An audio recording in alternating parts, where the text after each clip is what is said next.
बोध गया मंदिर अधिनियम 1949। बोध गया मंदिर अधिनियम 49 इस समय चर्चा का विषय है, क्योंकि जो बोध समिति है, जो बोध मंदिर की जो समिति है, उसमें कुछ ऐसे प्रावधान किए गए हैं वर्तमान सरकार के द्वारा, जिससे ये चर्चा के विषय में बना हुआ है। तो देखते हैं बोध गया मंदिर अधिनियम 1949 का ये एक्ट है और इसका एक्ट नंबर 17 है। यह 1 जनवरी 1949 को प्रकाशित हुआ था और 1 जनवरी 1949 को ही लागू हो गया था। और इसमें हम देखते हैं कि ये एक्ट क्यों बनाया गया था।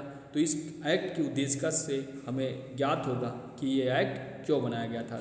बोध गया मंदिर और उससे संबंधित संपत्तियों के बेहतर प्रबंधन के लिए प्रावधान करने हेतु इसको अधिनियमित किया गया था। यानी बोध गया के जो मंदिर है, उससे संबंधित जो संपत्ति है, उसके बेहतर प्रबंधन हो सके, उसके लिए इस एक्ट को बनाया गया था, यानी कि बोध गया अधिनियम 1949 को। इसका जो पहली सेक्शन है वो इसका संक्षिप्त नाम और प्रारंभ बताती है, और ये बताती है कि इस अधिनियम को बोध गया मंदिर अधिनियम 1949 कहा जाएगा। यह तत्काल प्रभाव से लागू होगा।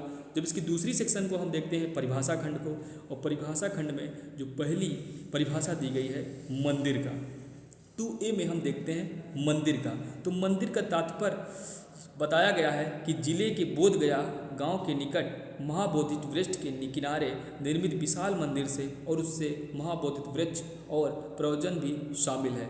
यानी कि जो बोध गया जिले है और जिले के जो निकट महाबोधि वृक्ष है वो, और जो इसका विशाल मंदिर क्षेत्र है वो बोध महाबोधि वृक्ष जो होगा वो इसके मंदिर क्षेत्र में आएगा। मंदिर भूमि की परिभाषा 2B में दी गई है, और मंदिर भूमि का तात्पर्य उस भूमि से है जिसमें मंदिर और उससे परिसर स्थित है। यानी जो मंदिर और उसके परिसर स्थित है उसकी क्या होगी, मंदिर की भूमि होगी। और यह ऐसे क्षेत्र का कवर करेगा, ऐसी सीमाओं के भीतर होगा जैसा कि राज्य कानून सरकार जो है निर्देशित करेगी। यानी भूमि मंदिर क्षेत्र वही होगा जो उससे परिसर से जुड़ा होगा, उस क्षेत्र को कवर करने वाली होगी, या राज्य सरकार अधिसूचना द्वारा बताएगी।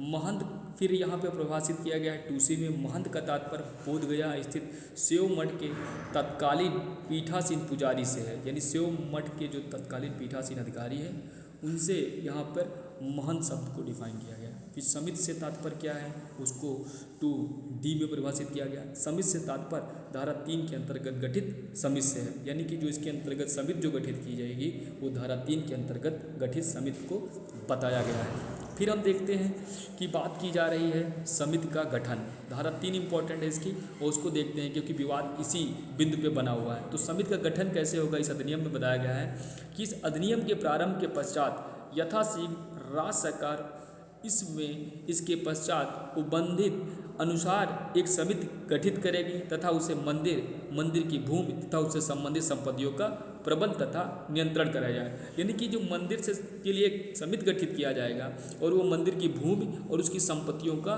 प्रबंधन और नियंत्रण उसको सौंप दिया जाएगा। फिर जब इसकी धारा 3(2) देखते हैं उसमें बात की जाती है कि समिति में अध्यक्ष और राज्य सरकार द्वारा नामित 8 सदस्य होंगे। यानी इस समिति में सदस्यों की जो संख्या की बात की गई, एक तो अध्यक्ष होगा और राज्य सरकार द्वारा नामित 8 सदस्य होंगे जिसमें सभी भारतीय होंगे, और उनमें 4 बौद्ध और 4 हिंदू होंगे जिसमें महंत भी शामिल हैं। यानी 4 हिंदू और 4 जो है बौद्ध लोगों के साथ इसमें जो है आपने देखा महंत के रूप में भी शामिल व्यक्ति भी समिति का व्यक्ति होगा। फिर बात की गई बशर्ते कि यदि महंत नाबालिग हो या मानसिक रूप से अस्वस्थ हो या समिति में काम करने से इनकार कर दे तो उसके स्थान पर किसी अन्य हिंदू सदस्य को नामित किया जाएगा। तो आपने देखा कि समिति में 4 लोगों की बात की गई है जो बौद्ध होंगे, 4 लोगों की बात की गई जो हिंदू है। अगर महंत हमारा नाबालिग है तो उसके स्थान पर जो रखा जाएगा वो हिंदू व्यक्ति को रखा जाएगा। फिर हम देखते हैं धारा 3 में क्या बात की गई है। इसमें बात की गई है कि जिला मजिस्ट्रेट समिति के पदेन अध्यक्ष होंगे। यानी पदेन अध्यक्ष समिति का कौन होगा तो जिला मजिस्ट्रेट को होगा। बात की गई है कि बशर्ते राज्य कानून अनुकूलन आदेश द्वारा प्रस्थापित राज्य सरकार एक हिंदू को उस अवधि के लिए समिति के अध्यक्ष के रूप में नामित करेगा जिसके दौरान जो है जिला मजिस्ट्रेट गैर हिंदू है। यानी कि गैर हिंदू की बात विजिलिस्ट, अगर जिला मजिस्ट्रेट गैर हिंदू व्यक्ति है तो उसके स्थान पर हिंदू को भी रखा जाएगा। फिर बात की गई है 4 कि राज्य कानून अनुकूलन आदेश द्वारा प्रस्थापित सरकार समिति के सचिव के रूप में कार्य करने के लिए सदस्यों में से एक व्यक्ति को नामित कर सकता है। तो दो व्यक्ति आपने पदेन देख लिया, एक तो मजिस्ट्रेट को देख लिया और एक व्यक्ति जो राज्य सरकार जो है नामित करेगा। फिर समिति का गठन कैसे होगा, यह धारा 4 में बताया गया है। फिर हम देखते हैं सदस्यों का कार्यकाल क्या होगा, वो धारा 5 में बताएगा। तो समिति का गठन देखते हैं किस तरीके से होगा। तो समिति बोध गया मंदिर प्रबंधन समिति के नाम से एक निगमित निकाय होगी कि उसका शाश्वत उत्तराधिकार और एक सामान्य मोहर होगी, जिसे चल और अचल दोनों प्रकार की संपत्ति अर्जित करने और उसे रखने का अनुबंध करने की शक्ति होगी और वह उक्त नाम से वाद ला सकेगी और उस पर वाद लाया जा सकेगा। यानी कि जो समिति का गठन होगा वो समिति निगमित होगी, उसको उत्तराधिकार का भी अधिकार प्राप्त होगा और आपने देखा कि वो चल और अचल दोनों प्रकार की संपत्ति को भी रख सकता है। फिर हम देखते हैं कि सदस्यों का कार्यकाल कितना होगा।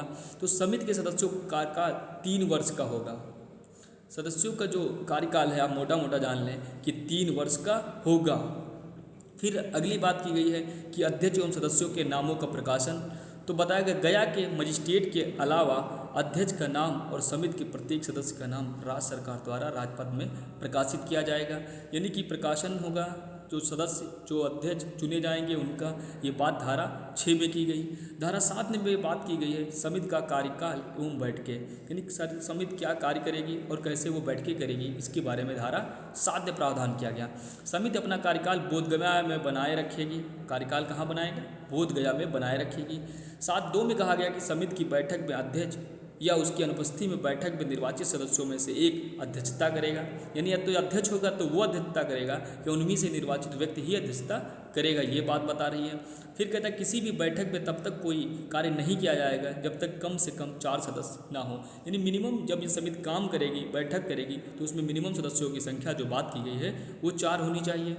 फिर बात की गई समिति की संपत्ति हस्तांतरित करने की शक्ति पर सीमाएं, यानी समिति जो है वो संपत्ति को किस सीमा तक किसी व्यक्ति को दे सकती है, उसकी सीमाओं की बात धारा 8 में की गई है।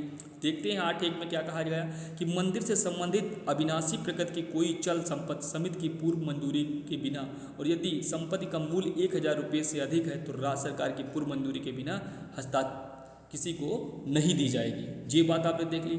8(2) में देखते हैं कि मंदिर से संबंधित किसी भी अचल संपत्ति को समिति और राज्य सरकार की पूर्व मंजूरी के बिना 3 वर्ष से अधिक के लिए पट्टे पर नहीं दिया जाएगा, न ही गिरवी पर रखा जाएगा और न ही बेचा जाएगा और अन्यथा हस्तांतरित किया जाएगा। तो आपने देखा क्या शक्तियाँ हैं, क्या सीमाएं हैं, इसके बारे में धारा 8 में देख लिया। धारा 9 में बात की गई उधार लेने की शक्ति की सीमा। समिति को राज्य सरकार की पूर्व मंजूरी के बिना किसी भी व्यक्ति से धन उधार लेने की शक्ति नहीं है, यह बात धारा 9 में हो गई।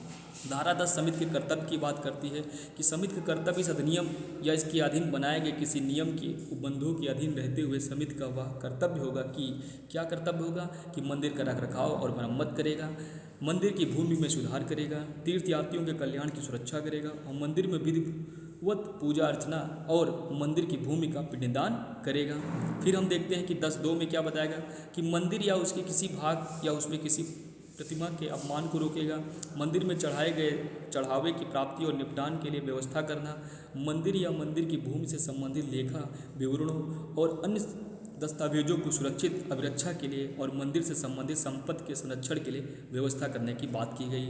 अपने हाथों में निधियों की अभिरक्षा तथा जमा और निवेश की व्यवस्था करना और अपने वेतनभोगी कर्मचारियों को उपयुक्त पारिश्रमिक के भुगतान का प्रबंध करेगा। यानी कि मंदिर में जो समिति होगी उसके कर्तव्य क्या है वो धारा 10 में आपने देख ली। फिर आगे देखते हैं कि प्रवेश और पूजा का अधिकार। प्रवेश और पूजा के अधिकार के बारे में धारा 11 में बात की गई है। तो 11(1) में बात की गई है कि इस अधिनियम या इसके अधीन बनाए गए नियमों में किसी बात के होते हुए भी प्रत्येक संप्रदाय के हिंदुओं और बौद्धों को पूजा या पिंडदान के प्रयोजन के लिए मंदिर और मंदिर की भूमि तक पहुँच होगी। यानी हिंदू और बौद्धों को ही यहाँ पर पहुँच होगा। परंतु इस अधिनियम की कोई बात किसी व्यक्ति को पशु बलि करने या मंदिर के भीतर या मंदिर भूमि पर कोई मदिरा लाने या जूते पहनकर मंदिर में प्रवेश करने का अधिकार नहीं होगी। यानी कि रोक दी गई, पशु बलि नहीं किया जाता है, मंदिर में जूते पहन के नहीं जा सकते हो, मदिरा पान करके नहीं जा सकते हो, तो ऐसे रोक भी है। यदि कोई व्यक्ति उपधारा 1 के परंतु के उपबंधों का उल्लंघन करेगा तो उसे 50 रुपये से अधिक जुर्माने से दंडित किया जाएगा। यानी उपरोक्त नियमों का कोई भी व्यक्ति अगर उल्लंघन करता है तो उसे 50 रुपये के जुर्माने की बात इस अधिनियम के अंतर्गत की गई है। फिर बात धारा 12 में देखते हैं क्या की गई है कि हिंदुओं और बौद्धों के बीच विवाद का निर्णय। वर्तमान में लागू किसी अधिनियम में किसी बात के होते हुए भी मंदिर या मंदिर की भूमि के उपयोग के तरीके के बारे में हिंदुओं और बौद्धों के बीच कोई विवाद है तो राज्य सरकार का निर्णय अंतिम होगा। यानी कि जो इस समय विवाद अगर चल रहा है तो इस विवाद में इस अधिनियम के अंतर्गत बताया गया है कि राज्य सरकार का निर्णय जो है अंतिम होगा। धारा 13 बताती है कि समिति का सेव मठ की संपत्तियों पर कोई अधिकार क्षेत्र नहीं होगा। इस अधिनियम या इसके अधीन बनाए गए नियमों में से किसी बात के होते हुए भी समिति को बोध गया कि सेव मठ की अचल संपत्ति का कोई अधिकारता नहीं होगी। ये बात धारा 13 क्लियर करती है। धारा 14 लेखा परीक्षक की बात करती है। धारा 15 सलाहकार बोर्ड के गठन की बात करती है। तो आपने देखा कि जिस तरीके से इस समिति पे विवाद इस एक्ट पे चल रहा है। फिर हम धारा 16 को देखते हैं कि 1863 के अधिनियम 20 को रद्द करने के लिए अधिनियम आदि बनाया गया था। फिर समिति की उप नियम बनाने की शक्ति है, यानी समिति अपने नियम कौन सी बना सकती है। जो धारा 3 में आपने समिति के गठन की बात की वो नियम बनाने की जो शक्ति रखती है वो धारा 17 के अंतर्गत आप देख सकते हैं।